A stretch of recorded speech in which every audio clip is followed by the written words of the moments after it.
حضرت عمر کا زمانہ تھا، مصر فتح ہو گیا، حضرت عمر بن عاص گورنر بنے۔ رواج یہ تھا مصر کے اندر کہ ایک دریا چلتا تھا، دریائے نیل، اور سارے مصر کا انحصار اسی دریا پہ تھا۔ فصلوں کو پانی بھی لگتا اسی سے، جانور بھی اسی سے پانی پیتے، کھیتیاں بھی اسی سے سیراب ہوتی۔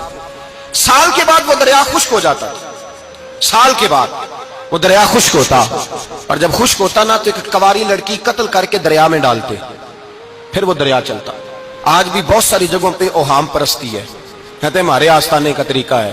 میں نے کہا آستانے کا اس آستانے کا طریقہ ہوتا ہے جس آستانے کا تعلق در مصطفیٰ سے ہوتا ہے، باقی کسی آستانے کا اپنا کوئی ذاتی طریقہ نہیں۔ طریقہ وہ جو میرے نبی پاک کا طریقہ ہے، اس سے ہٹ کر کون سا طریقہ ہے؟ ہمارے آستانے کا طریقہ ہے، ہماری یہ رسم ہے، ہمارا یہ رواج ہے، اٹھا کے بھاگ جاؤ رسم و رواج۔ ہمارے رسم و رواج رسول اللہ کی سنت کے پابند ہے۔ سارے بولیے صلی اللہ ہو، پھر ایک دفعہ پڑھیے درود شریف صلی اللہ ہو، 3 دفعہ کر لیں تاکہ طاقت آد ہو جائیں۔ صلی اللہ ہو، نبی پاک صلی اللہ علیہ وسلم کا طریقہ اصل طریقہ ہے۔ حضرت عمر فاروق کو جناب عمر بن عاص، اور کہتے ہیں کہ پکا طریقہ یہ تھا کہ جب تک لڑکی قتل کر کے ڈالتے نہیں تھے دریا چلتا نہیں تھا۔ حضرت عمر کو خط لکھا کہ حضور یہ معاملہ ہے، اور لوگ مجھے یہی کہتے ہیں، میں نے لوگوں کو سمجھایا ہے کہ اسلام ظلم کا حکم نہیں دیتا، ظلم کی اجازت نہیں دیتا، کیسے لڑکی قتل کی جائے؟ اب آپ بتائیں کیا کرنا ہے؟ حضرت عمر ایمان، یقین، استقامت، پہاڑ ہیں یہ لوگ۔ حضرت عمر نے 2 خط لکھے، ایک حضرت عمر بن عاص کے نام، دوسرا دریائے نیل کے نام۔ 2 خط لکھے، ایک خط لکھا دریا کے نام، ایک خط لکھا عمر بن عاص گورنر کے نام۔ گورنر کے نام خط لکھا تو فرمایا جتنے یہودی ہیں، عیسائی ہیں، کمزور ایمان والے، سب کو دریائے نیل پہ لے جا، اور میرا یہ دوسرا خط دریا میں ڈال دے اور سب کے سامنے ڈالنا۔ کہتے ہیں یہ خط پڑھنا چاہے تو تجھے اجازت بھی ہے، سنیے اور سر دھنیے اور سوچئے کہ اصل کمزوری کہاں آئی ہے۔ رمضان کے سب سے پہلے جمعے میں سب سے اہم موضوع چھیڑا ہے، کمزوری اور نقص واقعہ کہاں ہوا ہے۔